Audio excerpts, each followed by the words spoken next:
Assalamualaikum warahmatullahi wabarakatuh. Selamat pagi anak-anak dan selamat datang di mata pelajaran bisnis online. Di pertemuan 3 hari ini, kita akan melanjutkan materi tentang e-commerce, yaitu tentang strategi pemasaran e-commerce, dan nanti akan kita pelajari tentang SEO pada e-commerce. Jadi, mohon disimak dengan baik dan diperhatikan baik-baik. Yang pertama, ada alasan kenapa strategi pemasaran itu harus efektif. Ada 3, yaitu efisiensi biaya, lalu ada lebih mudah mendapatkan biaya pelanggan, dan ada meningkatkan potensi repeat order. Efisiensi biaya. Ketika kita ingin melakukan pemasaran, itu pasti membutuhkan dana dan modal gitu kan. Nah, strategi pemasaran yang efektif itu penting dilakukan agar cost yang dikeluarkan atau modal yang dikeluarkan atau biaya yang dikeluarkan itu tidak terlalu besar dan dapat menghasilkan profit atau keuntungan yang lebih tinggi. Selanjutnya ada lebih mudah mendapatkan pelanggan. Dalam merencanakan strategi pemasaran itu dibutuhkan yang namanya riset pasar atau riset pemasaran untuk dapat mengetahui siapa aja sih yang akan tertarik dengan produk yang kita tawarkan.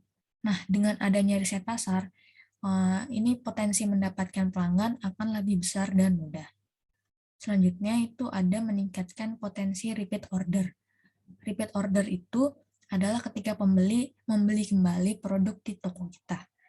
Nah, jika strategi pemasaran kita sudah tepat dan sesuai target, dan kualitas barang dan pelayanan kita bagus, maka tingkat repeat order atau pembeli-membeli barang kita kembali itu akan meningkat. Selanjutnya, ada strategi pemasaran e-commerce, yaitu melalui yang kita tahu adalah media sosial. Nah, setiap media sosial itu memiliki karakternya masing-masing. Contohnya, jika kamu adalah seorang fashion retailer, nggak mungkin kan menjual barang dagangannya itu di LinkedIn atau di yang lainnya. Platform yang cocok untuk digunakan itu adalah Instagram, Facebook, dan misalnya di Pinterest juga bisa. Nah, strategi pemasaran e-commerce itu menggunakan media sosial yaitu ada share user generate content. Ini adalah sumber konten yang dibuat oleh konsumen, pengikut sosial media, penggemar, atau influencer dengan menggunakan properti brand Anda, brand kita, yang akrab dengan istilah repost. Jadi kalau kita tahu repost di Instagram atau yang lainnya, itu namanya adalah share user generate content. Lalu ada menganalisa demografi, dan yang terakhir ada membuat postingan terjadwal. Jadi ketika kita membuat postingan di Instagram atau dimanapun, itu lebih baik untuk terjadwal. Seberapa sering Anda memposting konten, jenis konten apa yang Anda bagikan, dan kapan waktu yang paling ramai pada postingan Anda. Misalnya, waktu yang paling ramai orang menggunakan Instagram itu adalah di hari Sabtu atau di hari Minggu, ketika orang-orang sedang tidak sibuk bekerja. Nah, setelah tahu waktu dan konten apa saja yang ramai, selanjutnya kita bisa membuat penjadwalan posting, dan ini akan berpengaruh pada konsistensi dalam kegiatan pemasaran. Selanjutnya, ada strategi pemasaran e-commerce menggunakan SEO. SEO atau Search Engine Optimization atau SEO itu adalah upaya mengoptimasi website untuk mendapatkan peringkat teratas di hasil pencarian. Jadi kita bisa melakukan strategi pemasaran itu menggunakan SEO. Selain untuk menambah traffic website bisnis, menerapkan SEO e-commerce akan membantu menambah penjualan dan mengubah pengunjung pasif itu menjadi pelanggan. Jadi, ini ada dua hal yang harus diperhatikan ketika menggunakan SEO sebagai strategi pemasaran, yaitu konten yang selalu baru dan menggunakan SEO tools. Selanjutnya, strategi pemasaran e-commerce itu bisa dilakukan dengan menggunakan content marketing. Content marketing ini sangat bagus sebagai sarana customer acquisition, dan content marketing yang bagus adalah yang memberikan edukasi kepada pelanggan dan bukan hanya mencari keuntungan jangka pendek semata. Jadi, jangka panjang adalah tujuan dari konten marketing. Selanjutnya ada kolaborasi. Apa kolaborasi? Jadi melakukan kolaborasi itu dapat membantu meningkatkan bisnis. Strategi pemasaran seperti kolaborasi memungkinkan Anda meningkatkan skala bisnis memanfaatkan audiens dari brand lain. Dengan memanfaatkan audiens brand lain, kampanye atau iklan marketing Anda itu dapat menjangkau audiens yang lebih besar.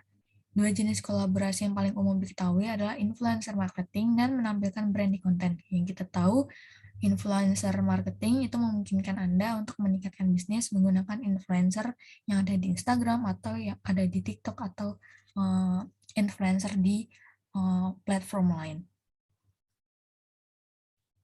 Selanjutnya, strategi pemasaran e-commerce itu juga bisa melalui email marketing. Jadi banyak pelaku bisnis online, email marketing itu dapat meningkatkan traffic secara lebih cepat. Jadi kita bisa membuat daftar email dengan meminta pelanggan memasukkan email pada saat mereka akan melakukan check out, atau kita juga bisa menambahkan form opsional di halaman populer yang ada di website toko online. Lalu ada advertising atau iklan. Adalah salah satu strategi pemasaran utama yang bertujuan untuk meningkatkan pertumbuhan. Jadi walaupun harus membayar, cara ini dipandang efektif oleh banyak pelaku bisnis. Beberapa platform iklan yang populer digunakan antara lain kita tahu itu ada Facebook Ads, Instagram Ads, dan Google Ads. Ketiganya adalah platform iklan digital raksasa yang nyaris digunakan oleh para pebisnis online. Kita pasti tahu ya, ada Facebook Ads, Instagram Ads, dan Google Ads yang sering muncul ketika kita menggunakan ketiga aplikasi tersebut. Selanjutnya, strategi pemasaran e-commerce kita bisa menggunakan giveaway atau memberi barang kita secara gratis kepada konsumen. Jadi giveaway ini menjadi cara yang efektif untuk menarik pelanggan baru.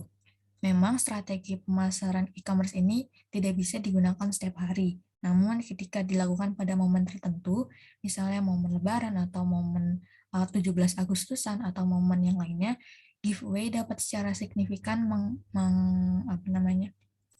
menaikkan traffic Anda.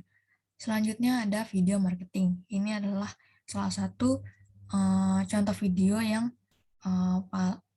contoh strategi pemasaran yang paling baik digunakan, yaitu dengan video marketing, misalnya memasang iklan di platform YouTube atau dengan menggunakan video marketing di Instagram atau di TikTok. Dan ya, segini aja video pembelajaran hari ini. Selanjutnya akan ada tugas yang saya beri di Google Classroom.